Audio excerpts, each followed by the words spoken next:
Al-Kisah, suatu ketika Abu Nawas melihat-lihat kebunnya yang sudah lama tidak diurus. Di saat dirinya asyik melihat-lihat pohon di dalam kebun, tiba-tiba ada suara menghardik. "Ngapain kau masuk kebunku?" ujar seorang lelaki yang oleh penduduk setempat berjuluk Tuan Tanah. "Apa?" Abu Nawas kaget bukan kepala. "Ini kebun milikku, jangan mengaku-ngaku ya," lanjut Abu Nawas dengan suara tak kalah kencang. Abu Nawas dan Tuan Tanah sama-sama kukuh mengklaim itu kebun miliknya. Kasus ini jelas ruwet karena pemilik kebun kala itu tidak memiliki surat-surat tanda kepemilikan. Cara musyawarah dan mufakat tak bisa putus. Keduanya mengaku itu kebunnya. Tak ada jalan lain bagi Abu Nawas kecuali melapor kepada Baginda Raja Harun ar-Rasyid. Ini masalah rumit Abu Nawas. Agar masalahnya bisa diputus secara adil, maka mesti ditangani oleh hakim yang bijaksana, ujar Baginda angkat tangan. "Baik Baginda Raja," sambut Abu Nawas dengan ta'zim. "Persoalannya, siapa hakim yang akan menangani? Itu bukan perkara mudah. Biasanya urusan yang ruwet seperti ini menjadi pekerjaan Abu Nawas. Kini justru Abu Nawas sendiri yang berperkara. Jadi mesti dicari hakim yang selevel Abu Nawas untuk menangani kasus ini." Baginda Raja Harun ar-Rasyid akhirnya mendapatkan hakim yang paling baik reputasinya di Baghdad. Hakim ini terkenal cerdas dan berwibawa. Orang-orang yang berperkara dengannya selalu puas. Baginda yakin hakim ini akan memutuskan perkara ini dengan adil. Maka pada hari yang sudah ditentukan, sidang pun dilakukan di salah satu ruang di istana. Dalam sidang itu, selain pihak yang bersengketa, hadir juga Baginda Raja. Rupanya Baginda ingin tahu siapa sesungguhnya yang mengaku-ngaku dan biang kerok keruwetan ini. Baginda yakin klaim Abu Nawas atas kebunnya tidak mengada-ngada, tapi sangat sulit bagi dirinya untuk begitu saja memenangkan Abu Nawas. Nah, untuk menguji kebenaran pengakuan atas klaim kebun itu, maka hakim bertanya kepada kedua belah pihak yang bersengketa. "Berapa jumlah pohon di dalam kebunmu?" tanya hakim. Tuan Tanah tampak kebingungan, bahkan cenderung panik, sedangkan Abu Nawas tampak lebih tenang. Jujur, Abu Nawas tidak pernah menghitung berapa jumlah pohon yang ada di kebunnya. Begitu juga Tuan Tanah. Lagi pula, siapa yang sudi menghitung pohon di kebun? "Bagaimana Anda mengakui itu kebun Anda, sementara Anda tidak kenal dengan kebun sendiri?" kata hakim. Tuan Tanah menunduk dalam-dalam. Ia tampaknya grogi berat. Di tengah tekanan hakim itu, Abu Nawas masih sempat mengapungkan senyum di bibirnya. "Berapa lama Tuan Hakim tinggal di rumah yang Tuan miliki sekarang?" Abu Nawas balik bertanya. "Sejak beberapa tahun yang lalu," jawab hakim yang tak mengira akan mendapat balasan pertanyaan. Lalu Abu Nawas bertanya lagi, "Berapa jumlah genting di rumah Tuan?" Hakim ganti yang gelagapan. Ia tidak mampu menjawabnya.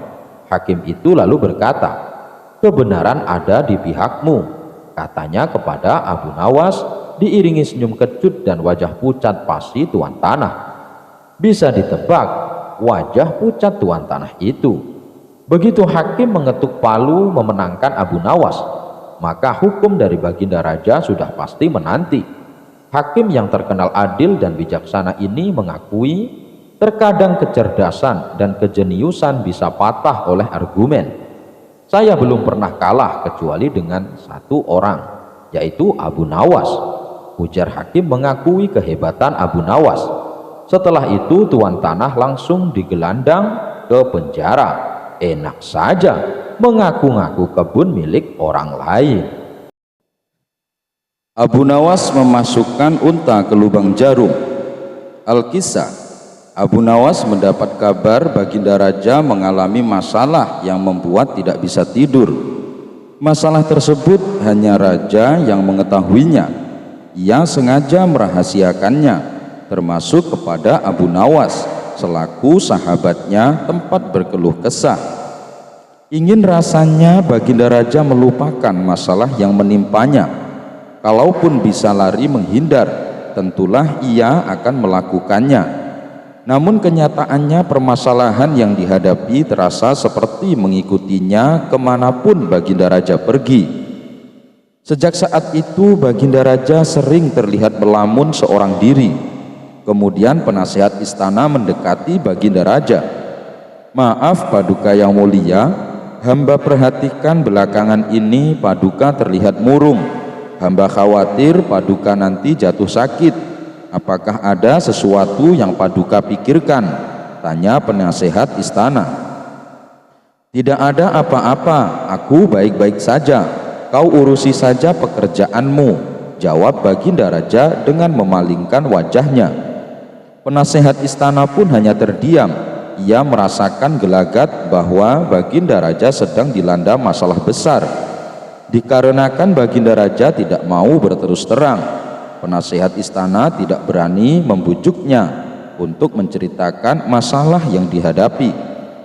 Makin hari sikap baginda raja makin tertutup, bahkan kini enggan menerima tamu. Hal ini membuat para pejabat istana menjadi sangat khawatir. Apa yang harus kita lakukan? Makin hari baginda raja terlihat mengkhawatirkan. Ini sangat buruk untuk kondisinya.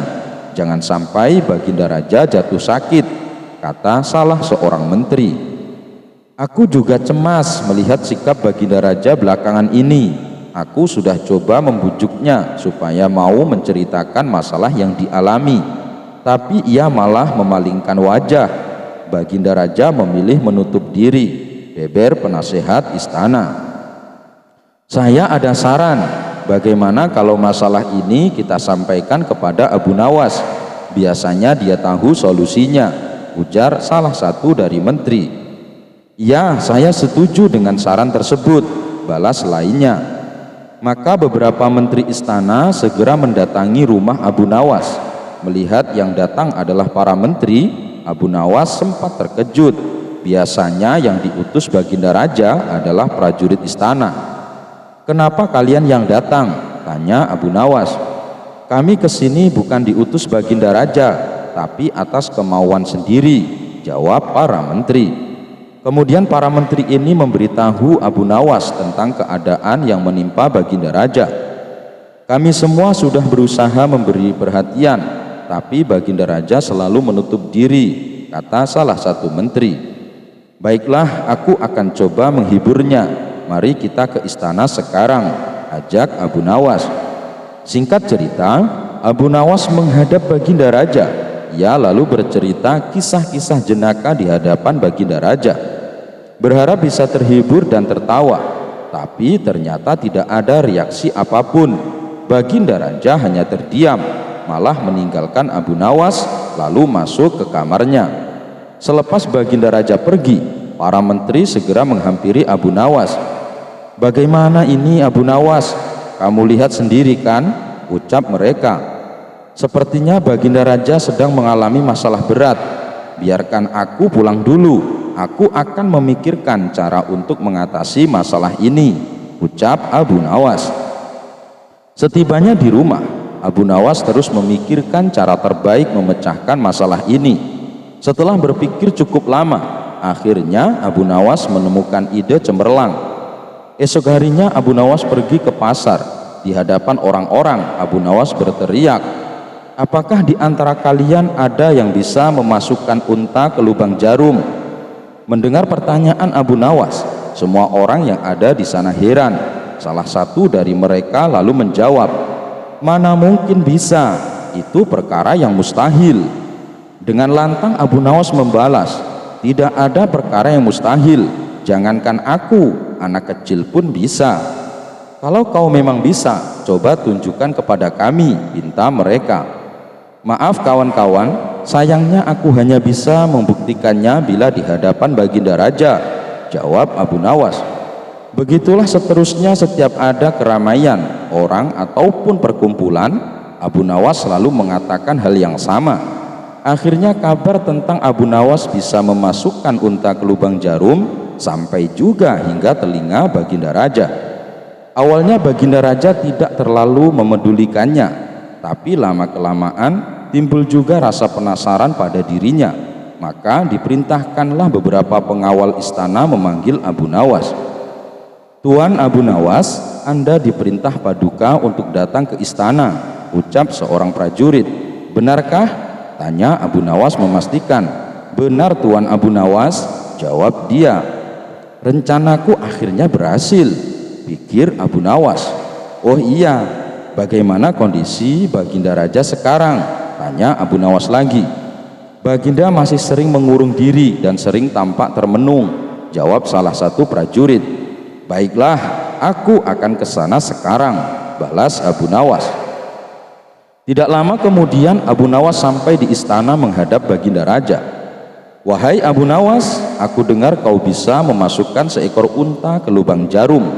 Kau bersedia membuktikannya bila di hadapanku. Benarkah itu?" tanya Baginda Raja. "Benar Paduka yang mulia," jawab Abu Nawas. "Bagaimana mungkin? Aku rasa itu perkara yang mustahil," balas Baginda Raja. "Di dunia ini tidak ada yang mustahil Paduka," ujar Abu Nawas. "Baiklah, sekarang coba kau buktikan," perintah Baginda Raja. "Caranya mudah Paduka, kita tinggal membuat jarum yang lubangnya lebih besar daripada seekor unta. Dengan begitu kita bisa memasukkannya dengan mudah, bahkan anak kecil pun bisa," jawab Abu Nawas menjelaskan. "Kalau caranya seperti itu, semua orang pun bisa melakukannya. Berarti kau telah menipu semua orang, termasuk aku," ucap Baginda Raja. "Hamba tidak pernah menipu siapapun, dan hamba juga tidak pernah menipu Paduka.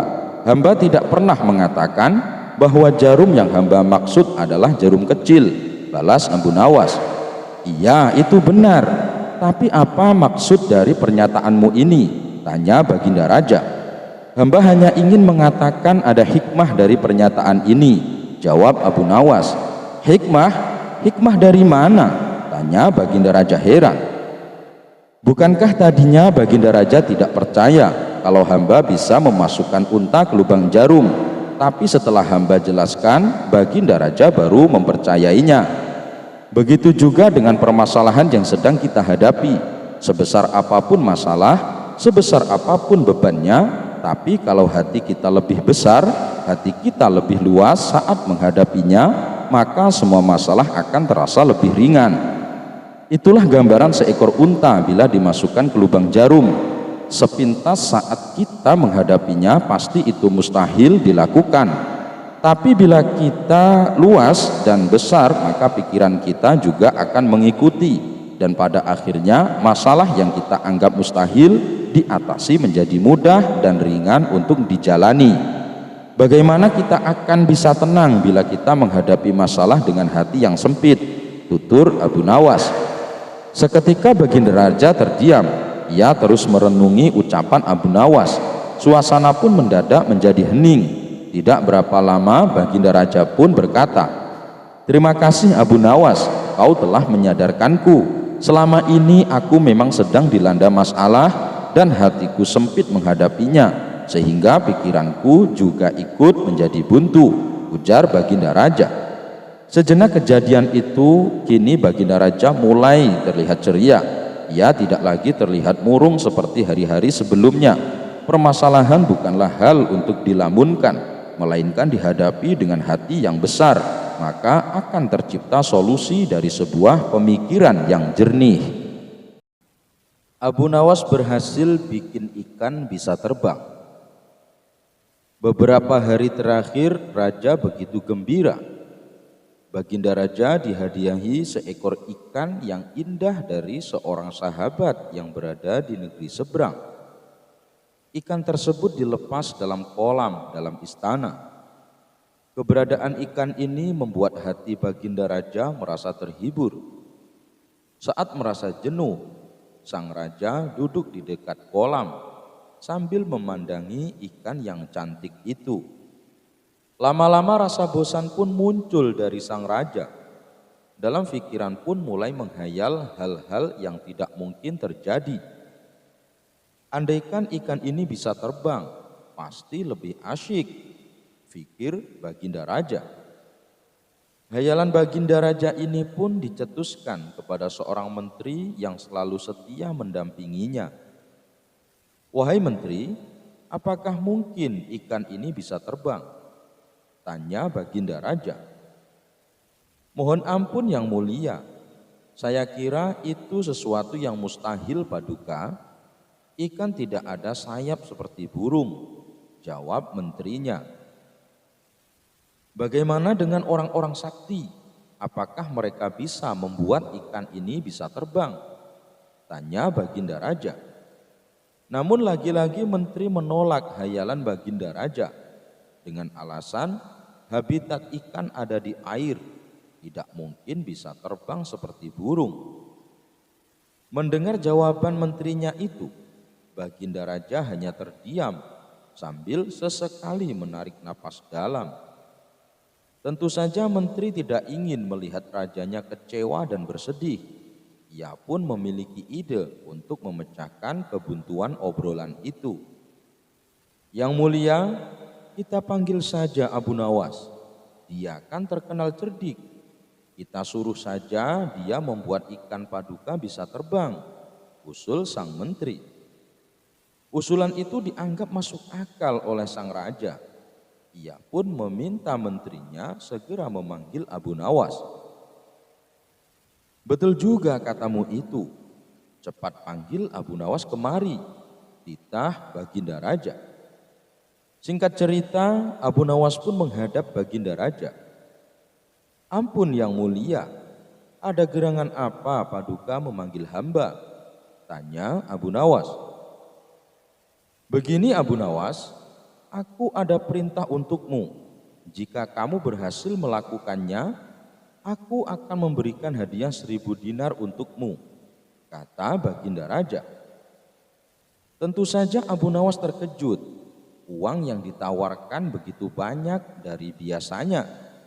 Tanpa berpikir lagi, Abu Nawas mengiyakan permintaan raja.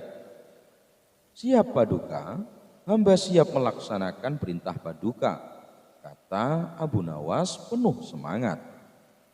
Baginda Raja pun menjelaskan apa yang akan dilakukan Abu Nawas.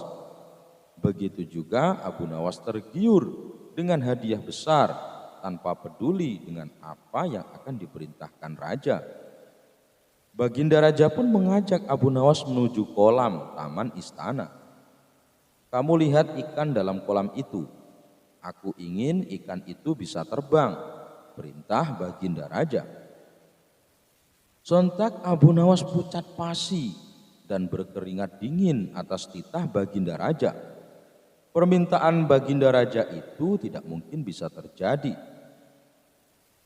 "Maksud yang mulia, saya membuat ikan ini bisa terbang," tanya Abu Nawas. Baginda Raja pun mengiyakan, membuat Abu Nawas makin ketakutan. Sebab bukan lagi hadiah yang banyak yang terlintas di pikirannya, tapi hukuman yang akan didapatnya. Sebab sebelumnya raja akan selalu menyiapkan hukuman bila Abu Nawas gagal melaksanakan perintahnya. "Kenapa diam Abu Nawas? Kamu kan sudah menyanggupi.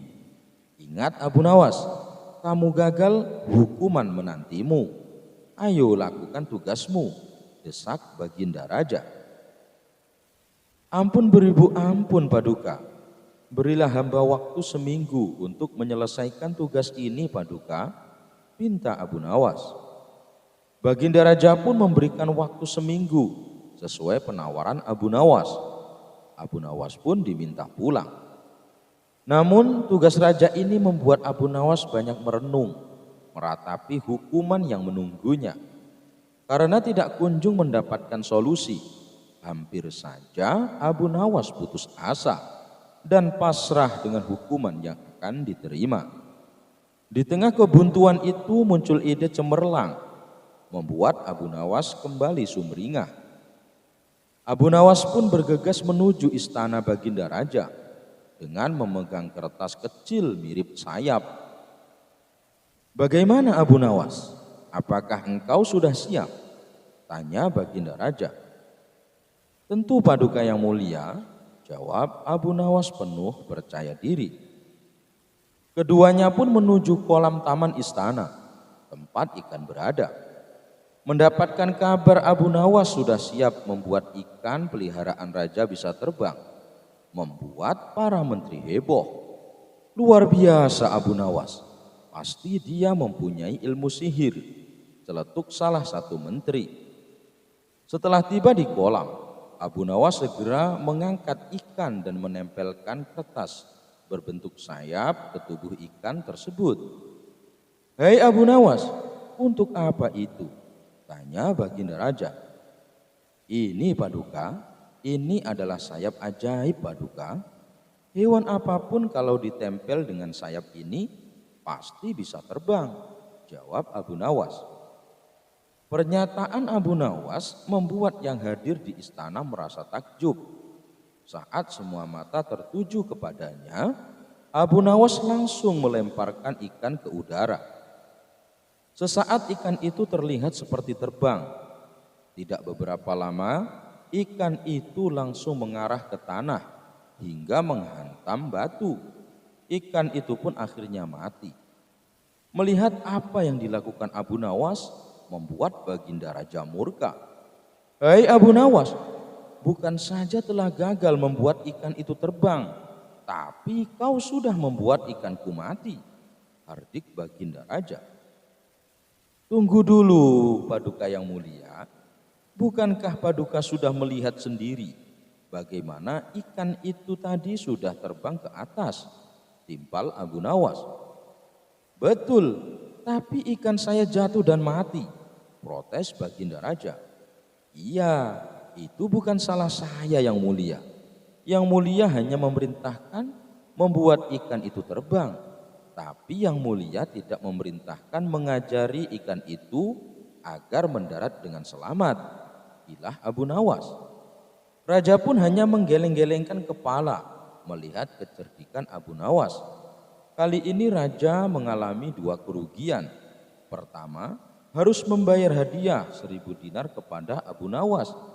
Yang kedua, ikan kesayangannya mati.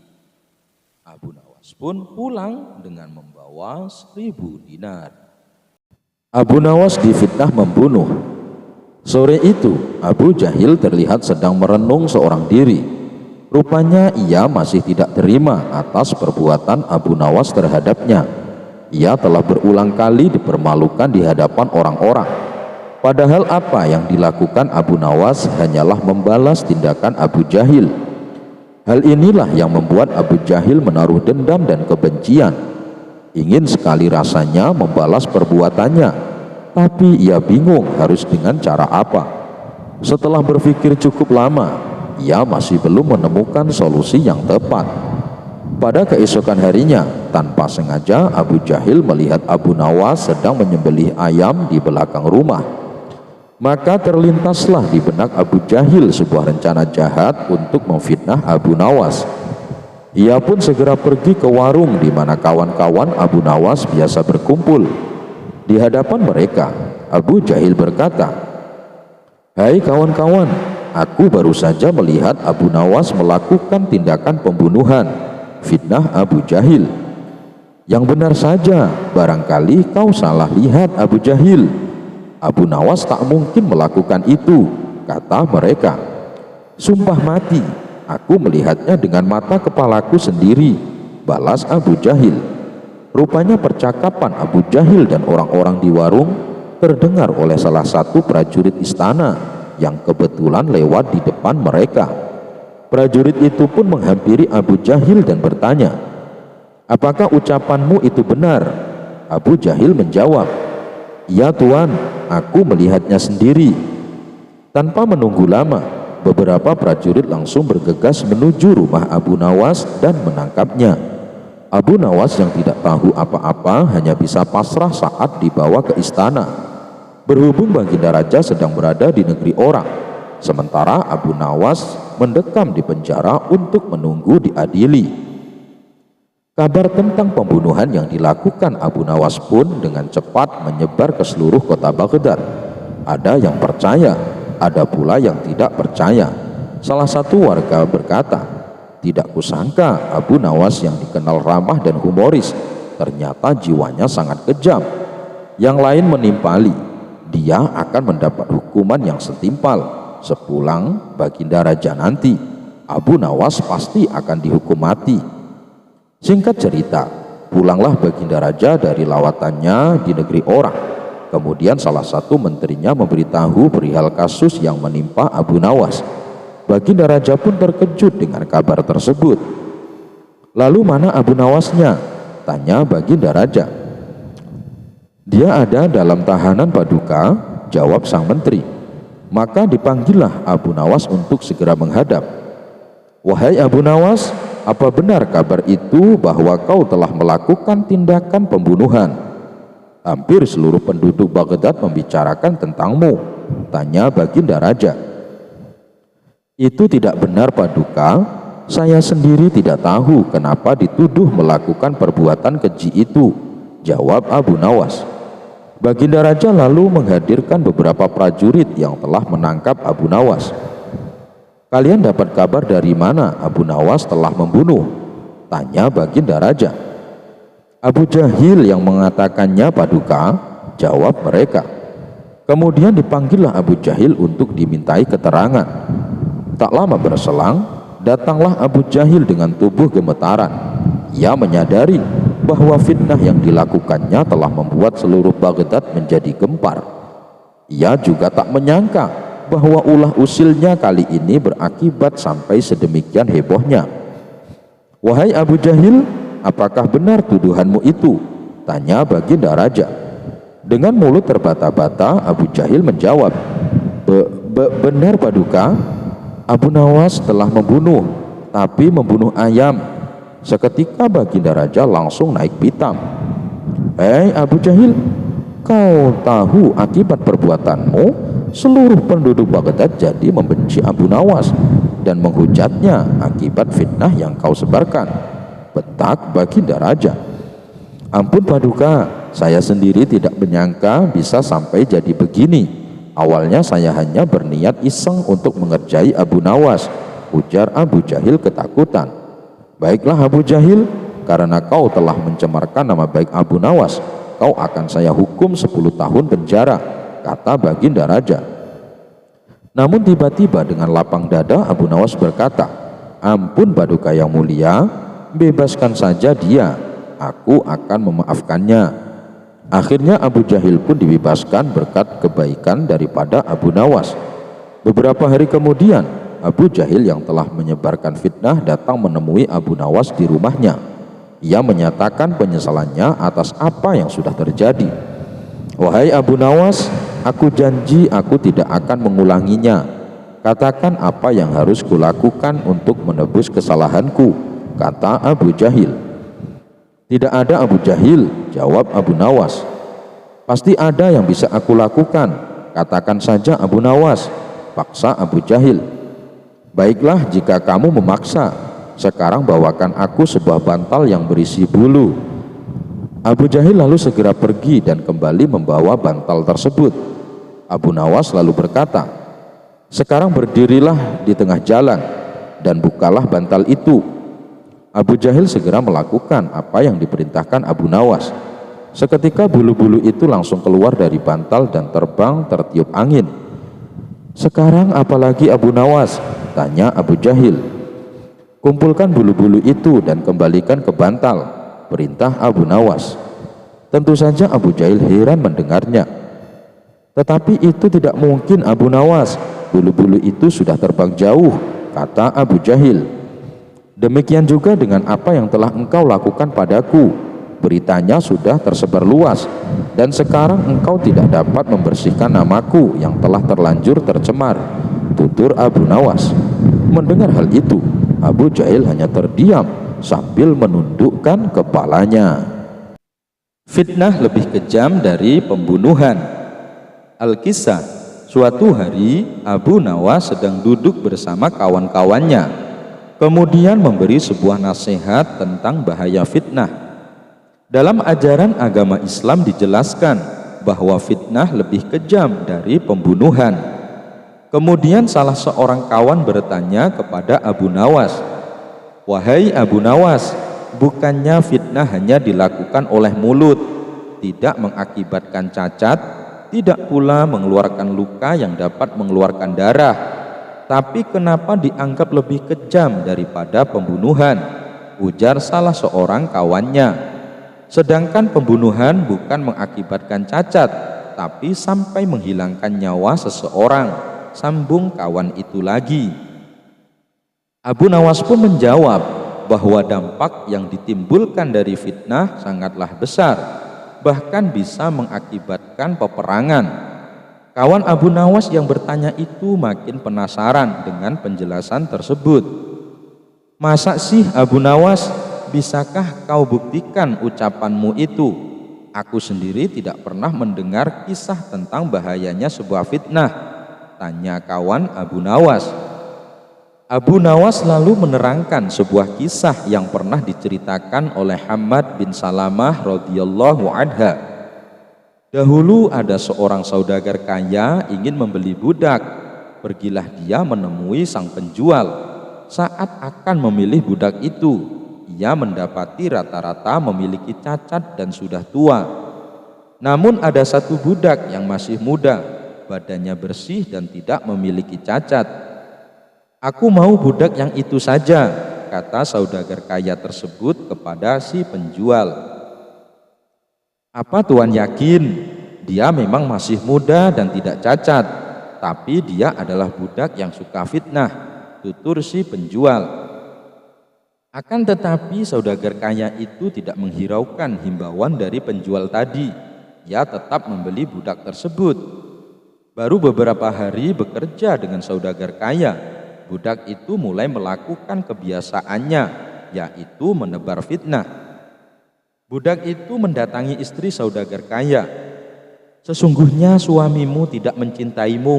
Ia hendak menikahi wanita lain dan akan menjadikanmu sebagai budak," ujar budak tersebut kepada istri saudagar kaya. Istri saudagar kaya terkejut mendengarnya. "Mana mungkin? Bagaimana kau tahu?" tanyanya merasa penasaran. "Karena setiap kali aku diajak suamimu, ia menemui perempuan yang akan dijadikan istrinya," jawab si budak. Istri saudagar kaya itu pun terlihat gelisah. Dia terdiam sambil menahan sakit di hatinya. "Tapi jangan khawatir, aku punya solusi agar suamimu mengurungkan niatnya," kata si budak tersebut. "Katakan padaku apa yang harus aku lakukan?" tanya istri saudagar itu. "Nanti malam saat kau akan tidur dengan suamimu, ambillah pisau. Ketika suamimu terlelap, cukurlah beberapa janggutnya, simpan helaian itu olehmu, maka suamimu akan tergila-gila kepadamu," kata si budak itu. Istri saudagar kaya pun mulai terhasut atas mengikuti saran dari budak baru itu. Sementara si budak gantian mendatangi saudagar. "Wahai tuan, sesungguhnya istri tuan telah berselingkuh dengan laki-laki lain dan dia ingin membunuh tuan serta menguasai harta tuan," kata si budak. "Itu tidak mungkin, istriku sangat baik dan setia kepadaku," ujar saudagar kaya itu. "Kalau tuan tidak percaya, nanti malam tuan lihat sendiri apa yang akan dilakukan oleh istri Anda," ungkap budak itu. "Memang nanti malam apa yang akan dilakukan istriku?" tanya saudagar kaya. "Tuan tidak boleh lengah, pura-pura tidur, tapi jangan tidur sungguhan," kata si budak mewanti-wanti. Rupanya saudagar kaya itu pun terhasut oleh omongan dari budak barunya. Malam pun tiba. Saudagar kaya mengikuti instruksi yang disarankan budaknya tersebut. Saudagar kaya itu pun pura-pura tidur. Sang istri menghampiri dengan membawa sebilah pisau. Saat istrinya akan mencukur janggut saudagar itu, ternyata saudagar mengira sang istri akan membunuhnya. Ia langsung merebut pisau itu dan menancapkannya ke tubuh sang istri. Istri saudagar pun tewas di tangannya sendiri. Kematian istrinya itu pun membuat pihak keluarga dari istrinya tidak terima, apalagi tuduhan perselingkuhan kepada mendiang istrinya ternyata tidak terbukti. Akhirnya pihak keluarga istri dari saudagar kaya itu pun membunuh saudagar tersebut. Namun pihak keluarga dari saudagar kaya itu ternyata tidak terima juga, karena saudagar meninggal dengan cara yang keji, sehingga menyulut peperangan antara dua kubu keluarga, yaitu pihak keluarga istri dan pihak keluarga suami. Sedemikian kejinya perbuatan fitnah itu, karena sangatlah membahayakan, sehingga dari kisah ini kawan-kawan Abu Nawas dapat memahami bahaya dari sebuah fitnah. Allahu a'lam bishawab. Abu Nawas dan pedagang Mesir. Pada suatu hari, seorang pria asal Mesir datang ke Baghdad. Ia membawa barang dagangan dalam jumlah besar. Maklum, ia adalah seorang saudagar. Dalam waktu singkat dagangannya habis terjual di pasar, dan ia pun berniat kembali pulang ke negerinya. Tapi berhubung kapal yang ditunggu belum juga datang, ia terpaksa tinggal lebih lama di Baghdad. Pada suatu malam, ia bermimpi menikah dengan seorang putri anak seorang penghulu Baghdad dengan mahar yang nilainya sangat tinggi. Merebaklah cerita mimpi itu ke segala penjuru hingga sampai terdengar oleh Tuan Hakim. "Benarkah engkau bermimpi mengawini anak gadisku?" tanya Tuan Hakim setelah ia berhasil menemukan pedagang asal Mesir tersebut di sebuah penginapan. "Benar Tuan Hakim," jawab si pedagang Mesir. "Kalau begitu kamu harus membayar mahar untuk anakku," ujar Tuan Hakim. "Tapi Tuan, mana mungkin saya harus membayar mahar? Ini kan hanya mimpi," sergah si pedagang Mesir. Tuan Hakim itu pun merampas semua harta milik si pedagang Mesir tersebut, kecuali pakaian yang dikenakannya. Ia kemudian mengusirnya dari tempat itu. Sebagai orang asing, si pedagang itu tidak tahu harus mengadukan musibah yang merundungnya kemana dan kepada siapa. Akhirnya ia jadi sinting. Ia pun menjadi pengemis untuk makan sehari-hari. Pada suatu hari, ia lewat di depan rumah seorang perempuan tua penjual kopi. Penjual kopi itu pun jatuh kasihan melihat kondisi orang Mesir tersebut. "Hai, engkau dari mana?" tanyanya. "Aku dari Mesir membawa dagangan kemari, tetapi semua hartaku habis dirampas oleh Tuan Hakim. Kalau demikian, sebaiknya engkau menemui Abu Nawas dan ceritakan musibah yang menimpamu itu. Semoga ia bisa membantumu," ujar si ibu tua. Singkat cerita, pedagang Mesir yang malang itu pun pergi menemui Abu Nawas dan menceritakan kemalangan yang menimpanya dengan nada mengiba. Ketika itu Abu Nawas sedang mengajar murid-muridnya di rumahnya. Kata Abu Nawas, "Hai anak muda, bersediakah kamu melaporkan kisahmu ini kepada Sultan Harun ar-Rasyid? Bolehkah aku menceritakan segala sesuatunya secara jujur kepadamu, Sultan? Di mana kamu tinggal, supaya aku mudah mencarimu?" tanya Abu Nawas lagi.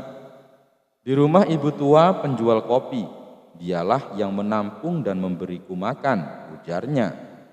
Begitu pedagang asal Mesir itu pergi, Abu Nawas mengumpulkan murid-muridnya. "Sekarang kalian semua boleh pulang, tetapi malam nanti kembalilah kemari sambil membawa cangkul, kapak, batu, dan bakul," katanya. Tentu saja murid-muridnya heran. "Aneh guru kita ini, apa yang akan diperbuatnya malam nanti?" pikir mereka sambil berjalan pulang. Malam harinya setelah para muridnya berkumpul kembali, Abu Nawas pun berseru, "Hai kamu semua, pergilah ke rumah Tuan Hakim, lalu hancurkan rumahnya. Kalau ada yang bertanya, jangan kamu pedulikan, tetapi katakan bahwa aku yang menyuruh kalian melakukan hal itu. Maka di kegelapan malam itu berbondong-bondonglah murid Abu Nawas menuju rumah Tuan Hakim untuk melaksanakan perintah menghancurkan rumah. Tentu saja penghuni rumah terkejut bukan main, sementara ia sedang dibuai mimpi indah. Siapa yang menyuruh menghancurkan rumahku? Tanya Tuan Hakim. Guru kami, yaitu Abu Nawas, jawab mereka serempak. Orang-orang kampung yang melihat itu berusaha mengusir anak-anak itu, tetapi tidak berhasil. Mereka melempari batu oleh murid-murid Abu Nawas. Di selain itu, jumlah orang kampung sangat kecil dibandingkan jumlah murid Abu Nawas. Siang harinya, Tuan Hakim melaporkan peristiwa itu kepada Sultan Harun ar-Rasyid, yang kemudian memerintahkan memanggil Abu Nawas. Abu Nawas pun kemudian memanggil pandangan asal Mesir itu. Mereka bertiga menghadap ke istana. Mengapa engkau menyuruh menghancurkan rumah penghulu? Tanya Sultan Harun ar-Rasyid. Ya tuanku, kami suruh para murid menghancurkan rumah Tuan Hakim, karena dalam mimpinya Tuan Hakim menyuruh kami menghancurkan rumahnya, jawab Abu Nawas. Hai Abu Nawas, bolehkah mimpi dilaksanakan? Hukum mana yang engkau pakai? Tanya Sultan Harun ar-Rasyid. Mohon maaf yang mulia, hukum yang kami pakai ialah hukum Tuan Hakim. Mendengar jawaban itu, Tuan Hakim tidak bisa berbuat apa-apa. Ia hanya tertunduk lesu dan membisu sampai terdengar titah sang sultan. Abu Nawas, coba jelaskan maksud perkataanmu tadi. Ya tuanku, ada seorang pedagang Mesir datang ke negeri ini. Pada suatu malam, ia bermimpi menikah dengan anak Tuan Hakim dengan mahar yang jumlahnya banyak sekali. Kabar itu didengar oleh Tuan Hakim. Lalu ia menemui si pedagang Mesir dan meminta mahar anak gadisnya itu. Tentu saja si pedagang Mesir tidak bersedia menyerahkan mahar, karena pernikahan itu hanya mimpi.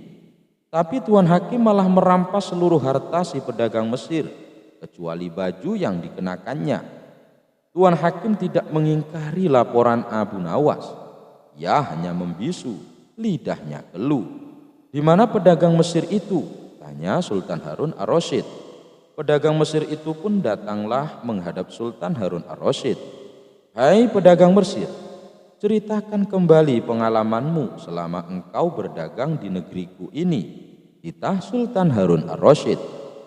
Pedagang itu pun menyembah dan menceritakan kembali semua pengalamannya selama berdagang di Baghdad.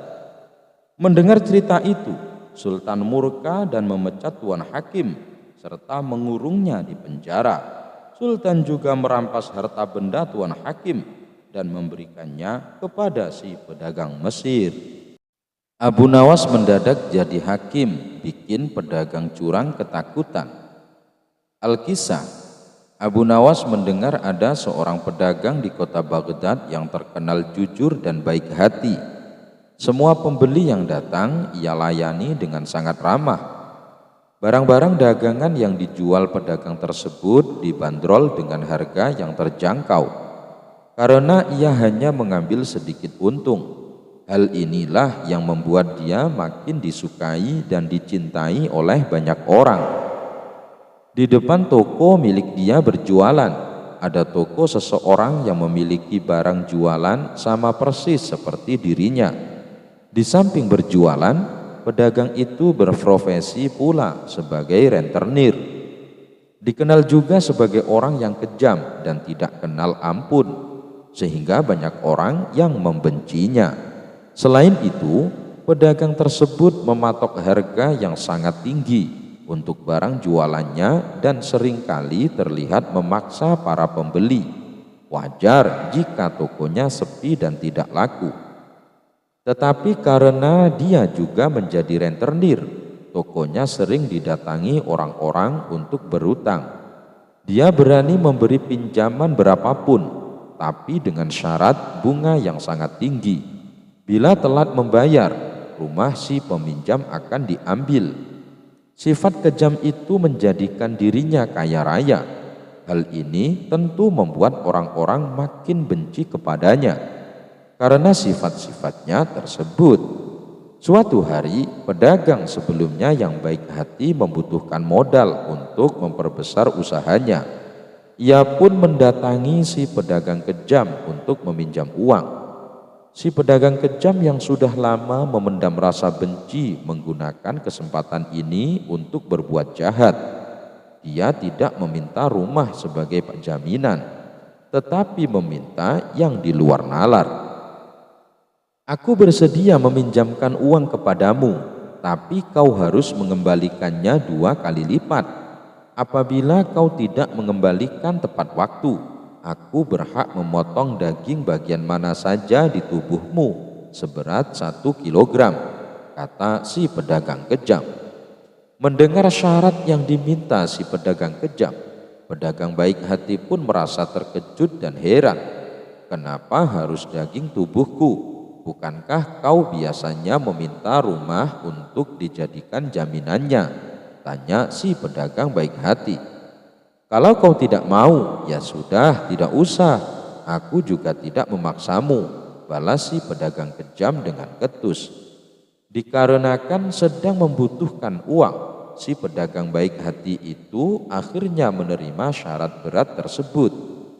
Adapun surat perjanjian dipegang oleh si pedagang kejam. Beberapa bulan kemudian, nasib nahas menghampiri si pedagang baik hati. Ia mengalami kebangkrutan, barang dagangannya banyak yang tidak laku. Lalu hari yang ditentukan untuk mengembalikan uang kepada si pedagang kejam pun tiba. Si pedagang baik hati pun tidak mampu membayarnya. Sesuai perjanjian, kau harus memberiku 1 kilogram daging, bagian mana saja dari tubuhmu yang aku inginkan, ujar si pedagang jahat. Bagaimana kalau masalah ini kita selesaikan di pengadilan, karena permintaanmu tidak wajar, usul si pedagang baik hati. Si pedagang kejam pun menyetujui. Berangkatlah mereka berdua ke Tuan Hakim. Di depan Tuan Hakim, si pedagang jahat menyerahkan surat perjanjian yang telah disepakati mereka berdua. Tuan Hakim, hamba meminta hak hamba sesuai perjanjian, tetapi dia enggan mematuhinya, kata si pedagang kejam mengadu. Lalu daging bagaimana yang kau inginkan? Tanya Tuan Hakim. Saya menginginkan daging bagian lehernya, jawab si pedagang jahat. Tentu saja keinginan si pedagang bengis itu membuat terkejut, sebab dalam pemikiran Tuan Hakim, si pedagang kejam sama saja ingin membunuh pedagang baik tersebut. Tetapi kalau Tuan Hakim menolak, maka dirinya akan dianggap tidak adil karena ada bukti surat perjanjian di antara keduanya. Lantaran bingung, Tuan Hakim sengaja menunda-nunda perkara ini sampai berhari-hari. Hingga setiap hari si pedagang jahat mendatangi Tuan Hakim untuk menuntaskan perkara ini. Kasus pun sampai telinga masyarakat dan menjadi bahan pembicaraan mereka. Kasus ini juga terdengar oleh Abu Nawas. Sosok cerdas dan humoris itu pun segera mendatangi Tuan Hakim. Tuan Hakim, perlihatkan surat perjanjian itu padaku, pinta Abu Nawas. Setelah menerimanya, sejenak Abu Nawas terdiam. Tidak beberapa lama, ia pun mendapat jalan keluarnya. Tuan Hakim, hamba akan membantu Anda menyelesaikan kasus ini. Sekarang panggil kedua orang itu, kata Abu Nawas.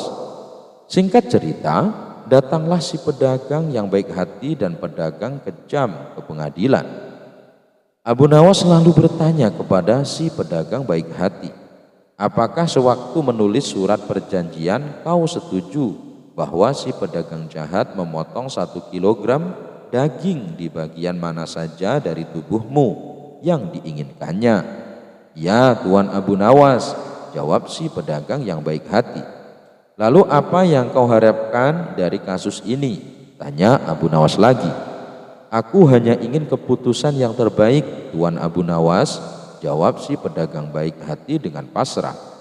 Setelah bertanya kepada si pedagang baik, Abu Nawas lalu bertanya kepada Tuan Hakim, "Wahai Tuan Hakim, izinkan hamba dalam kasus ini untuk menjadi hakim," pinta Abu Nawas.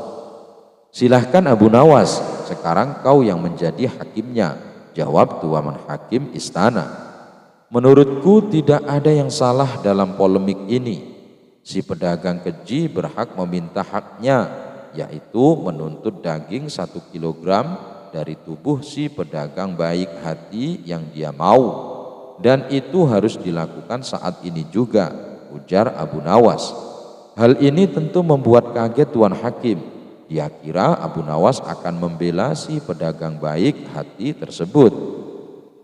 Sedangkan si pedagang jahat merasa puas dan senang karena dendamnya terbalaskan. "Bagaimana yang kau inginkan?" tanya Abu Nawas. "Aku menginginkan bagian lehernya," jawab si pedagang jahat dengan bangga. "Baik, permintaanmu dikabulkan. Tuan Hakim, tolong ambilkan pisau untuknya," pinta Abu Nawas. Dengan berat hati, Tuan Hakim menyerahkan pisau kepada si pedagang kejam. "Kau boleh memotong leher si pedagang baik hati itu, tetapi tidak boleh kurang atau lebih dari 1 kilogram. Kalau kurang atau lebih, maka kau harus dibunuh dan harta kekayaanmu akan disita oleh negara," kata Abu Nawas. Spontan si pedagang kejam pun terkejut dengan pernyataan Abu Nawas. Ia berpikir, mana mungkin hanya 1 kali memotong dapat 1 kilogram daging. Si pedagang jahat pun terdiam sejenak. "Kenapa kau diam saja? Bukankah keinginanmu segera tercapai?" tanya Abu Nawas. "Maaf Tuan Abu Nawas, hamba tidak bisa. Hamba ingin mencabut tuntutan hamba," ujar si pedagang jahat dengan suara ketakutan. Akhirnya si pedagang kejam pulang dengan perasaan takut, sedangkan si pedagang baik hati mengucapkan terima kasih kepada Abu Nawas karena sudah menyelamatkannya. Kecerdikan Abu Nawas dalam menyelesaikan masalah tidak hanya membuat orang-orang kagum kepadanya, namun juga mengundang gelak tawa. Karena caranya tergolong unik, tapi selalu berhasil. Begitu juga saat dirinya berdoa meminta jodoh kepada Allah Subhanahu wa Ta'ala. Kala itu Abu Nawas yang masih lajang jatuh cinta kepada gadis bunga desa yang cantik jelita nan solehah. Cinta yang begitu dahsyat dan membara membuatnya sangat berambisi untuk memperistri gadis bunga desa tersebut. Ia pun lalu berdoa kepada Allah Subhanahu wa Ta'ala, "Ya Allah, jika gadis itu memang jodohku, maka dekatkanlah ia kepadaku. Akan tetapi bila gadis itu bukanlah jodohku, ya Allah, tolong ya Allah, sekali lagi tolong pertimbangkanlah kembali ya Allah," kata Abu Nawas dalam doanya sembari menyebut nama gadis impiannya. Abu Nawas memanjatkan doa tersebut dengan sungguh-sungguh selama berbulan-bulan. Setelah menunggu lebih dari 3 bulan tak ada tanda-tanda dikabulkan doanya, ia pun kemudian mengganti kalimat doanya. Akan tetapi kali ini ia tak ingin memaksa Allah agar doanya dikabulkan. Dan kalimat doa yang diucapkannya pun cenderung lebih pasrah tanpa diembel-embeli nama gadis yang didambakannya. "Ya Allah, berikanlah istri yang terbaik untukku ya Allah." Namun untuk kesekian kalinya, Allah masih belum mengabulkan doa Abu Nawas. Meski demikian, Abu Nawas tak pernah menyerah berdoa kepada Allah. Lama-lama ia khawatir juga karena takut gadis pujaannya keburu dipinang laki-laki lain. Akhirnya ia memutar otak bagaimana caranya agar doanya cepat dikabulkan. Ia pun mengubah kalimat doanya untuk kesekian kalinya. "Ya Allah, kini aku tidak lagi meminta untuk diriku ya Allah. Aku hanya meminta gadis itu sebagai menantu ibuku yang sudah tua renta. Sekali lagi bukan untukku ya Allah, aku hanya ingin melihat ibuku bahagia. Ya Allah, maka jadikanlah gadis itu sebagai menantunya. Abu Nawas membawa nama ibunya dalam doa, padahal tetap saja permintaannya itu untuk dirinya. Allah Maha Tahu dan tidak perlu diakali. Tapi barangkali karena keikhlasan dan keluguan Abu Nawas tersebut, Allah pun mengabulkan doanya. Singkat cerita, menikahlah Abu Nawas dengan gadis pujaannya itu. Abu Nawas pun sangat gembira mempunyai istri cantik jelita, di mana gadis itu dulunya merupakan bunga desa yang jadi rebutan para lelaki di kampungnya. Setelah menikah dengan Abu Nawas beberapa bulan, istrinya yang baru pulang dari pasar terlihat murung. Abu Nawas yang sangat sayang dan perhatian dengan istrinya merasa khawatir. Ia pun bertanya, "Wahai Dinda istriku, kenapa engkau terlihat murung?" Istrinya menjawab, "Suamiku, kamu tahu sendiri kan, sebelum aku menikah denganmu banyak laki-laki yang ingin mendapatkanku. Tapi aku lebih memilih dirimu untuk menjadi suamiku. Namun sepertinya mereka masih belum bisa menerima kenyataan ini. Mereka masih saja menggodaku, baik ketika ketemu di jalan ataupun di tempat-tempat lain. Tadi di pasar mereka juga menggoda aku."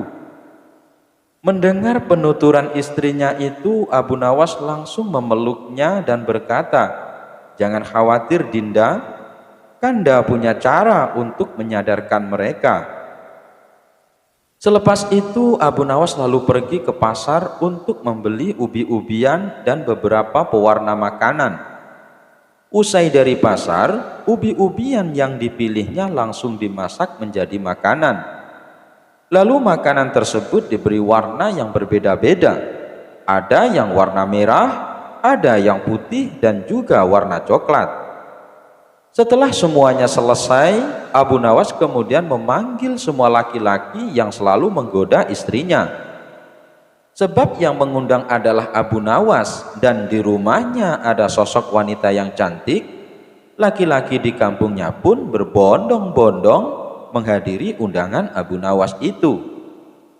Setibanya di rumah Abu Nawas, dihidangkanlah makanan dari ubi-ubian yang telah diberi pewarna. Ada yang berwarna merah, coklat, putih, dan sebagainya. Tak perlu waktu lama, para tamu pun langsung menikmati hidangan dengan antusias. Mereka juga berhasrat menikmati makanan dengan warna yang berbeda. Ternyata dari banyak itu rasanya sama saja, hingga mereka saling berbisik menanyakan rasa hidangan yang dimakannya. Lama mereka berada di rumah Abu Nawas dan hidangan pun hampir habis. Satu di antara mereka memberanikan diri bertanya kepada Abu Nawas, "Hai Abu Nawas, kami sudah lama di sini, namun kau tak berkata sepatah kata pun. Jadi apa tujuanmu mengumpulkan kami?" Abu Nawas menjawab, "Tujuanku mengundang kalian kemari adanya untuk menikmati beraneka macam makanan yang aku masak." "Oh, kalau begitu kami mengucapkan terima kasih Abu Nawas." "Tapi ada tapinya nih Abu Nawas. Dari semua makanan yang kamu masak ini meskipun berbeda-beda warna, tapi rasanya kok sama semua ya?"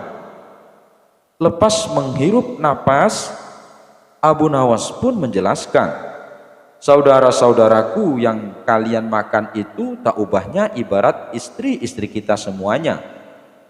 Terlihat menarik hanya karena warnanya yang berbeda, sehingga kita pun tergoda untuk menikmatinya.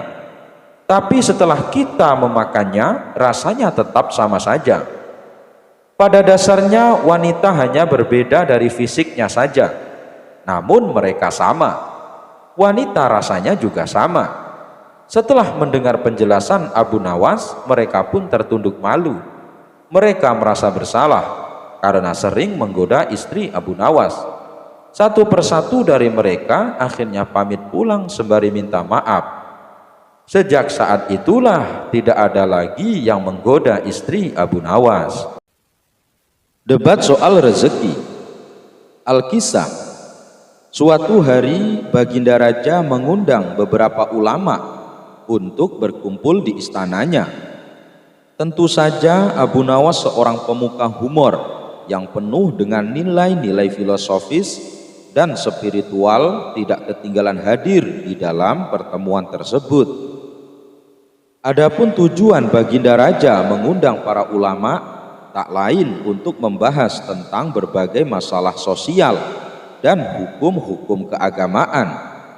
Dengan begitu, sang raja masih tetap bisa menimba ilmu dari para ulama-ulama tersebut. Ulama fikih menyampaikan keilmuannya, ulama tauhid menyampaikan keilmuannya terkait akidah. Begitu juga dengan ulama tasawuf yang menyampaikan keilmuan terkait masalah-masalah spiritual. Setelah para ulama menyampaikan keilmuannya sesuai dengan bidangnya masing-masing, kini tibalah giliran Abu Nawas. Karena bingung harus menyampaikan apa, disebabkan Abu Nawas bukan ulama. Abu Nawas pun berkata, "Ampun Baginda Raja, apa yang ingin Baginda dengar dari saya? Saya rasa para ulama ini sudah menyampaikan semuanya. Kalau begitu, sekarang giliran waktunya tanya jawab," ungkap sang raja. Baginda Raja kemudian bertanya kepada Abu Nawas, "Abu Nawas, apa yang kau ketahui mengenai rezeki?" Abu Nawas kemudian menjawab, "Kita semua kan meyakini bahwa rezeki datangnya dari Allah Subhanahu wa Ta'ala, sebagaimana dalam firman-Nya, dan tidak ada suatu binatang melata pun di bumi, melainkan Allah lah yang memberi rezekinya, dan Dia mengetahui tempat berdiam binatang itu dan tempat penyimpanannya. Semuanya tertulis dalam kitab yang nyata, Lauhil Mahfuz." Al-Quran, Surat Hud ayat 6. Rezeki itu bisa datang dari mana saja Baginda Raja. Kita sebagai manusia cukup bertawakal dengan benar. Niscaya rezeki akan datang kepada kita. Lakukan yang menjadi bagianmu. Selanjutnya biar Allah Subhanahu wa Ta'ala yang mengurus lainnya. Ini sebagaimana bunyi hadis Nabi, "Seandainya kalian bertawakal kepada Allah dengan tawakal yang sebenarnya, niscaya Dia memberi rezeki kepada kalian sebagaimana burung diberi rezeki, yaitu dia pergi pagi dalam keadaan perut kosong dan pulang sore dalam keadaan kenyang." Ternyata pandangan Abu Nawas mengenai rezeki tidak sependapat dengan para ulama yang hadir. "Wahai Abu Nawas, seandainya seekor burung tidak keluar dari sangkarnya, bagaimana mungkin ia akan mendapatkan rezeki?" tanya salah satu ulama. "Untuk mendapatkan rezeki dibutuhkan usaha kerja keras Abu Nawas. Rezeki itu tidak datang sendiri, melainkan harus dicari dan didapatkan melalui sebuah usaha." Begitu kata ulama yang lain. Tetapi Abu Nawas bersikeras dengan pendapatnya, sehingga terjadilah sedikit perdebatan di antara mereka. Abu Nawas kemudian berkata, "Begini saja, besok kita kumpul lagi di sini dan buktikan pendapat kalian di hadapan Baginda Raja." Para ulama ini kemudian sepakat dengan usulan Abu Nawas. Setelah mereka semua pulang, tanpa sengaja mereka melewati sebuah desa yang penduduknya sedang panen buah kurma. Kemudian terbesitlah niatan para ulama untuk membantu warga. Setelah selesai dengan pekerjaannya, para ulama mendapatkan imbalan beberapa buah kurma. Mereka senang bukan kepalang.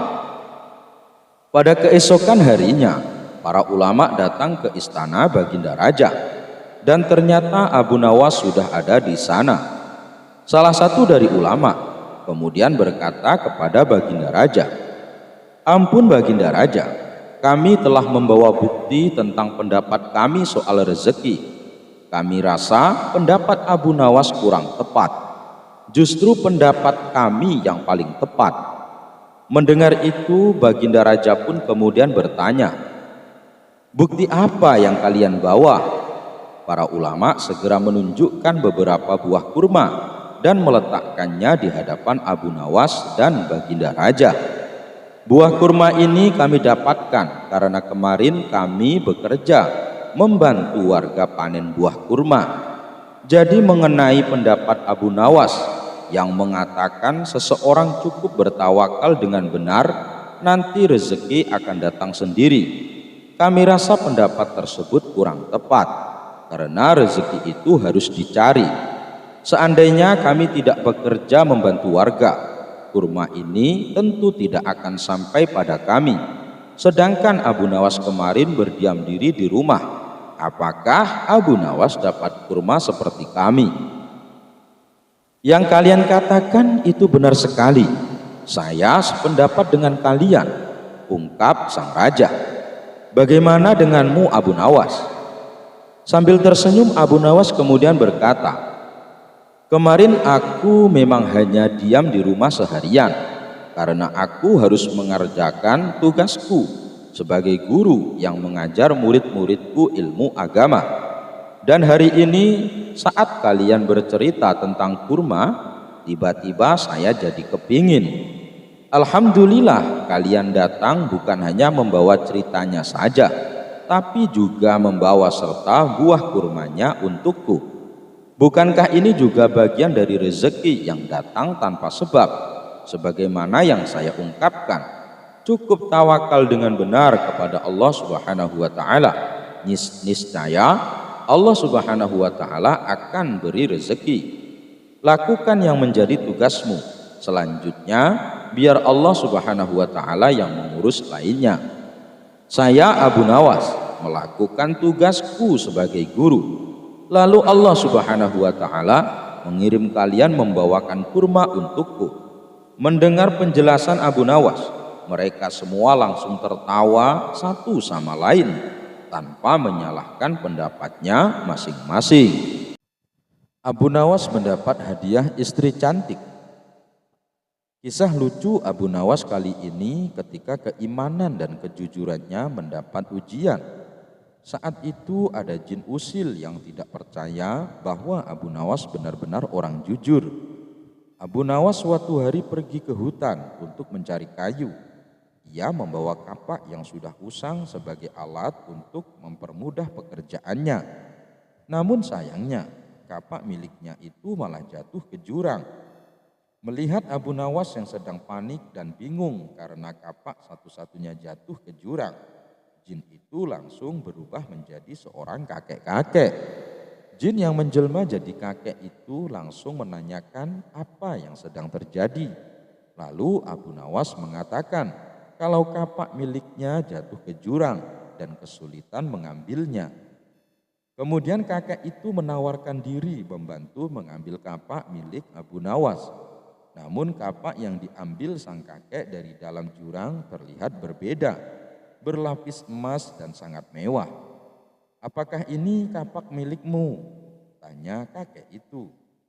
"Bukan kek," ujar Abu Nawas. Lalu kakek itu langsung menggantinya lagi. Kali ini kapak yang tidak kalah mewah, yaitu dilapisi intan permata sehingga terkesan mewah sekali. "Apakah itu kapakmu anak muda?" kata kakek itu. "Bukan kek, kapak saya jelek dan berkarat," terang Abu Nawas. Kakek itu pun berkata dalam dirinya bahwa Abu Nawas ini memang benar-benar jujur. Sebelum memberikan dua kapak mahal tadi, kakek itu bertanya kepada Abu Nawas, "Mengapa tetap ingin kapaknya yang sudah usang itu?" "Aku tidak mau mengambil yang bukan hak saya, kek. Aku adalah orang yang selalu bersyukur dengan apa yang aku miliki. Bagiku kapak jelek ini adalah rezeki yang luar biasa. karena bisa memberikan nafkah yang halal, ucap Abu Nawas. Akhirnya kakek itu memberikan kapak berlapis emas dan intan permata kepada Abu Nawas sebagai hadiah karena sudah jujur. Dia pulang dengan membawa 3 kapak, yaitu kapak jelek miliknya, kapak yang terbuat dari emas, dan kapak yang berlapiskan intan permata. Tidak sampai di situ, jin tadi masih ingin menguji kejujuran Abu Nawas. Godaan yang diberikannya melalui harta tidak berhasil. Akhirnya jin yang menjelma jadi seorang kakek tersebut akan mengujinya dengan wanita. Kakek itu kemudian menculik istri Abu Nawas, kemudian menyembunyikannya ke alam jin. Setelah pulang dari hutan, Abu Nawas langsung mencari istrinya. Ke semua sudut ruangan ia cari, namun istrinya menghilang secara misterius. Lalu kakek itu datang kepada Abu Nawas dan bertanya, apa yang sedang dia cari, dan menawarkan diri untuk membantunya. Abu Nawas mengatakan kalau istrinya hilang secara misterius dan hanya meninggalkan pakaian kotor. Tenang, aku akan membantumu dan pasti menemukan istrimu, ujar sang kakek. Tiba-tiba Abu Nawas teringat kalau kakek itu yang ditemui di hutan saat kapaknya masuk ke jurang dan memberikannya 2 kapak yang sangat bernilai. Wah, rupanya kakek itu ingin menguji kejujuranku, kata Abu Nawas di dalam hatinya. Kakek itu lalu datang membawa wanita yang sangat cantik dan bertanya kepada Abu Nawas, apakah benar orang itu adalah istrinya? Abu Nawas melihat dari ujung kepala sampai kaki. Apakah benar wanita ini adalah istrinya? Benarkah? Ini istri saya, katanya. Bukan, ini bukan istrimu. Kenapa kau tidak jujur? Katanya hidup harus penuh rasa syukur, ucap sang kakek. Lalu Abu Nawas menjelaskan, jika ia mengatakan itu bukan istrinya, kejadian yang sama akan seperti kapak. Kakek itu nantinya akan membawa 1 wanita cantik lagi. Nanti kau akan memberikan 2 wanita cantik itu lagi, sama seperti kapak, terang Abu Nawas. Jin yang menyerupai kakek itu langsung tertawa terbahak-bahak. Ia tidak menyangka kalau Abu Nawas bukan hanya jujur, tapi juga cerdas. Abu Nawas dihukum masuk kandang singa. Al-Kisah, Abu Nawas nekat menjahili Baginda Raja dengan cara yang bisa dibilang kelewat batas. Pasalnya, Baginda Raja hampir saja kehilangan nyawanya. Dia pun sangat murka dengan ulah Abu Nawas itu. Perbuatan Abu Nawas sebenarnya semata-mata hanya ingin membalas atas perlakuan Baginda Raja kepadanya. Pasalnya, bukan sekali 2 kali saja, Abu Nawas juga beberapa kali hampir celaka karena perbuatan usil Baginda Raja. Saat ini Baginda Raja diselimuti amarah yang sangat memuncak. Cari Abu Nawas, tangkap dan bawa dia ke sini, perintahnya. Beberapa pengawal kerajaan langsung berangkat menuju rumah Abu Nawas.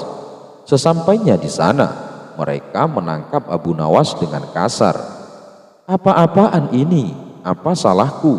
Tanya Abu Nawas ketakutan. Kami diperintah Baginda Raja untuk menangkapmu.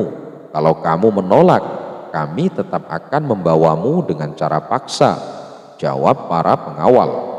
Abu Nawas pun hanya bisa pasrah. Ia kemudian digiring ke istana dan dihadapkan kepada Baginda Raja. Ampun Paduka yang mulia, kenapa hamba diperlakukan kasar begini? Tanya Abu Nawas. Kamu jangan pura-pura tidak tahu. Kamu telah membuat aku murka. Perbuatan usilmu kemarin hampir saja membuatku mati. Kamu keterlaluan dan sangat kurang ajar, jawab Baginda Raja penuh emosi. Maafkan hamba Paduka yang mulia, hamba khilaf, ucap Abu Nawas. Saat ini sudah tidak ada maaf bagimu, kamu harus dihukum mati, bentak Baginda Raja. Lalu dengan cara apa hamba dihukum mati Paduka? Dipancung atau digantung? Tanya Abu Nawas. Bukan dengan cara seperti itu. karena hukuman seperti itu hanya jadi bahan lelucon bagimu. Balas Baginda Raja bertambah emosi. Abu Nawas menangkap keseriusan pada diri Baginda Raja. Sepertinya Paduka tidak main-main. Ia terlihat sangat marah padaku, pikir Abu Nawas. Bahkan para menteri dan prajurit menundukkan kepala. Tidak ada yang berani menatap Baginda Raja. "Hai pengawal, masukkan Abu Nawas ke kandang singa," teriak Baginda Raja memecah keheningan.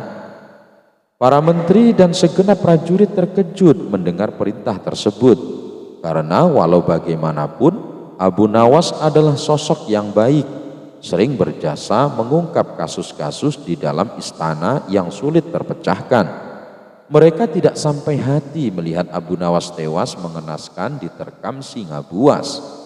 Tapi karena ini adalah titah Baginda Raja, tidak ada seorang pun yang berani menentangnya.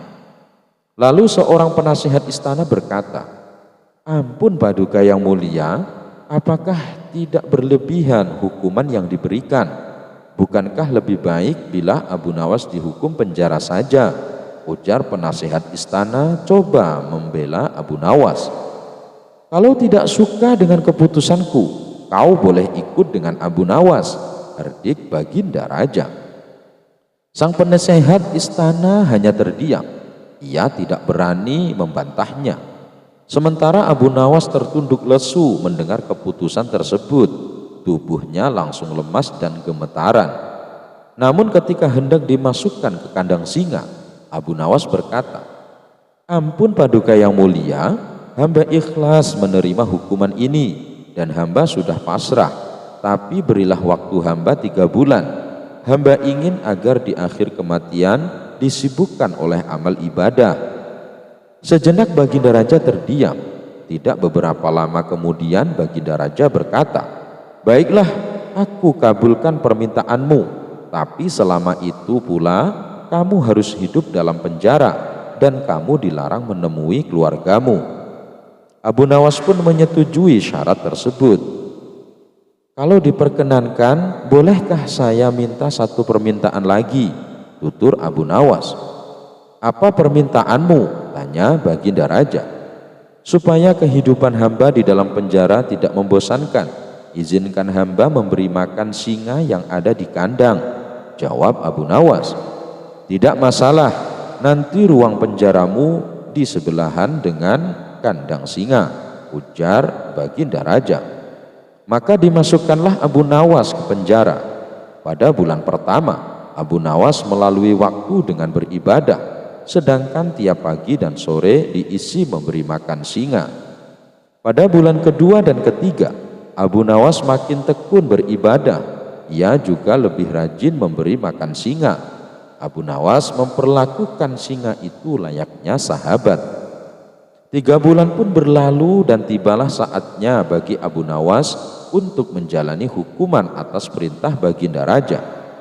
Beberapa pengawal istana memasukkan Abu Nawas ke kandang singa, sementara para menteri yang ikut menyaksikan merasa iba dengan nasib Abu Nawas. Tapi tiba-tiba terjadi peristiwa tidak terduga. Saat Abu Nawas berada di dalam kandang singa, singa tersebut tidak menerkam, tapi justru menjilati kaki dan tangan Abu Nawas. Abu Nawas pun membalasnya dengan mengelus-elus tubuh dan kepala singa. Singa yang terkenal buas ini mendadak tunduk dan nurut kepada Abu Nawas. Sontak saja pemandangan itu membuat mereka yang hadir menjadi terkejut dan heran. "Abu Nawas ternyata punya kesaktian," ujar salah satu menteri. Dikarenakan singa itu tidak mau menerkam, akhirnya Abu Nawas dikeluarkan dari kandang dan disuruh menghadap Baginda Raja. "Hai Abu Nawas, kenapa singa itu tidak mau memakanmu? Kamu punya kesaktian," tanya Baginda Raja heran. "Sama sekali hamba tidak punya kesaktian Paduka," jawab Abu Nawas. "Tapi kenapa singa itu tidak mau memakanmu?" tanya Baginda Raja lagi. "Begini Paduka yang mulia, selama 3 bulan ini hamba rutin memberi singa itu makan dan minum, dan hamba juga memperlakukan dia dengan baik. Oleh sebab itulah hamba tidak memangsanya, sebab dia pikir hamba adalah orang yang berjasa bagi dia. Padahal hanya 3 bulan hamba memperlakukan dia dengan baik. Dia memang seekor singa yang buas, tapi dia tahu balas budi. Buktinya dia tidak memaksa hamba. Sedangkan Paduka sendiri bertahun-tahun hamba mengabdi kepada Paduka dan berjasa bagi istana ini, tapi hanya karena satu kesalahan, Paduka begitu tega menjatuhkan hukuman mati kepada hamba. Tutur Abu Nawas menjelaskan. Mendengar hal itu, Baginda Raja pun menyadari akan kesalahannya. Maafkan aku Abu Nawas, aku telah membuat khilaf. Baiklah, sekarang kamu boleh pulang dan ini ada hadiah uang untukmu dan keluargamu. Terimalah sebagai rasa terima kasihku karena telah menyadarkanku, ujar Baginda Raja. Berkat kecerdikannya, Abu Nawas kembali lolos dari hukuman mati. Suatu ketika di kampung Abu Nawas tinggal ada seorang ahli astronomi yang menguasai ilmu falak atau geografi. Ahli astronomi ini sering menceritakan kepada para warga tentang hakikat sebenarnya mengenai alam jagat raya. Dan yang disampaikannya itu berdasarkan fakta sesuai ilmu astronomi yang ia pelajari. Berkat kemampuannya yang sangat tinggi inilah, masyarakat lebih tertarik mendengarkan pernyataan orang ini. Bahkan masyarakat mulai meninggalkan Abu Nawas. Para warga menganggap bahwa Abu Nawas selama ini hanya omong kosong. Dia tidak memahami ilmu falak maupun geografi. Mereka lebih memilih mempercayai teori-teori yang disampaikan oleh ahli astronomi ini. Ada salah satu teori dari ahli astronomi yang membuat masyarakat terkesima. Ia berpendapat bahwa bumi itu bulat seperti bola. Tentu saja, pernyataan ini membuat orang-orang kaget, karena selama ini mereka mengira bahwa bumi itu datar. Ahli astronomi itu juga mengatakan, andaikan manusia berjalan ke arah barat terus, maka suatu saat akan tiba di tempat yang sama. Hingga pada suatu hari, rumah ahli astronomi ini kemalingan. Beberapa benda berharga miliknya berhasil dibawa pencuri. Melihat ada pencuri masuk ke rumahnya, ahli astronomi ini berteriak minta tolong. "Hai, tolong! Ada pencuri, tolong!" teriaknya. Mendengar teriakan tersebut, si pencuri segera kabur dan berhasil membawa beberapa barang berharga. Di saat yang sama, Abu Nawas melintas di depan rumah ahli astronomi ini. "Hai Abu Nawas, tolong saya. Rumahku baru saja kemalingan. Tolong bantu saya untuk mengejar pencurinya," pinta ahli astronomi. "Malingnya lari ke arah mana?" tanya Abu Nawas. "Malingnya lari ke arah barat," jawabnya. Segera saja Abu Nawas berlari mengejarnya, tapi Abu Nawas larinya ke arah timur. Melihat hal itu, ahli astronomi ini merasa jengkel. "Kamu gimana sih Abu Nawas? Malingnya kan larinya ke arah barat, kamu malah larinya ke arah timur," ucapnya dengan nada jengkel. Dengan entengnya Abu Nawas menjawab, "Anda kan dulu pernah berkata kalau bumi ini bundar. Andaikan manusia berjalan ke arah barat terus, maka suatu saat akan tiba di tempat yang sama. Makanya aku berlari ke arah timur untuk mencegahnya," ucap Abu Nawas menirukan perkataan ahli astronomi beberapa waktu lalu. Kisah selanjutnya. Karena kebutuhan ekonominya yang mendesak, Abu Nawas terpaksa akan menjual angsa miliknya. Ia pun bergegas pergi menuju pasar hewan. Tapi karena cuaca hari itu cukup panas, di tengah perjalanan Abu Nawas memilih untuk beristirahat sebentar. Saat ia duduk di bawah pohon yang cukup rindang, tiba-tiba datang seseorang yang menghampiri Abu Nawas. "Berapa harga keledaimu?" tanya orang itu. Abu Nawas menjawab, "Tuan, saya mau menjual angsa, bukan menjual keledai." Orang itu kembali berkata, "Saya tidak bertanya kepadamu, saya bertanya kepada angsamu." Ia pun lantas meninggalkan Abu Nawas. Ternyata orang tadi hanya ingin menguji kecerdikan Abu Nawas, dan kali ini Abu Nawas kena batunya. Pada suatu hari, seorang saudagar yang sangat terkenal kaya akan menggelar pesta besar-besaran dan terbilang cukup mewah. Karena yang mengadakan pesta adalah saudagar kaya, sudah barang tentu yang diundang juga dari kalangan orang-orang kaya. Tapi beda dengan Abu Nawas, meskipun dirinya bukan orang kaya, tapi ia adalah seorang tokoh yang sangat terkenal. Mendapat undangan itu, dengan senang hati Abu Nawas pun menyanggupi untuk datang ke pesta pernikahan saudagar kaya raya itu. Selepas asar, Abu Nawas sengaja mengosongkan perutnya agar saat berada di pesta nanti, ia bisa makan sebanyak-banyaknya. Dengan sabar ia menunggu waktu menuju malam, dan ia merasa matahari seperti bergerak begitu pelan ke arah barat. Perlahan langit mulai berwarna keemasan, kemudian lambat laun langit berubah menjadi gelap. Itu artinya Abu Nawas harus cepat bersiap pergi menghadiri pesta tersebut. Abu Nawas pun segera melangkahkan kakinya menuju rumah saudagar kaya. Sesampainya di sana, Abu Nawas melihat sudah banyak orang berkumpul. Ada juga beberapa tamu yang baru datang, hampir semua orang menggunakan jubah kebesarannya. Para tamu yang baru datang disambutnya dengan ramah oleh si tuan rumah.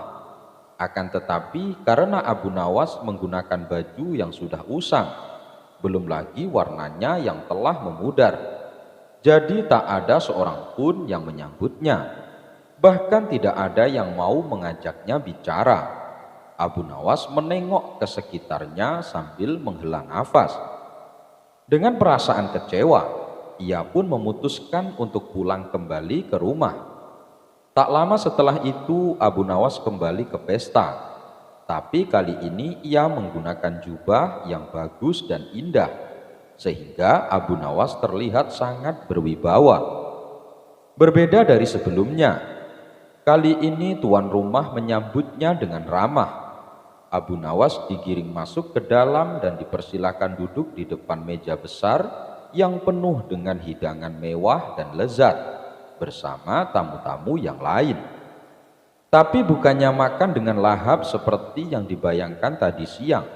Abu Nawas malah tak sedikit pun menyentuh hidangan tersebut. Ia malah membuka jubah indahnya, dan jubahnya itu ia letakkan di atas hidangan. "Hai jubah indah, makanlah hidangan itu," kata Abu Nawas berteriak. Tentu saja tingkah Abu Nawas ini mengundang banyak perhatian para tamu undangan, termasuk si tuan rumah. Ia memandangnya dengan heran, lalu Abu Nawas kembali berkata, "Tadi waktu aku pertama ke sini memakai baju usang, tidak ada seorang pun yang menyapa ataupun menyambutku, apalagi sampai mengajakku makan. Tapi setelah aku kembali ke sini dengan memakai jubah indah, aku disambut dengan ramah. Aku dipersilahkan duduk di tempat yang bagus dan dihidangkan makanan yang enak-enak," kata Abu Nawas. "Jadi makanan ini adalah hak jubahku, bukan hak saya," kata Abu Nawas lagi menjelaskan. Mendengar ucapan Abu Nawas, semua tamu yang hadir termasuk si tuan rumah langsung tersadar dengan kesalahannya. Mereka pun meminta maaf kepada Abu Nawas.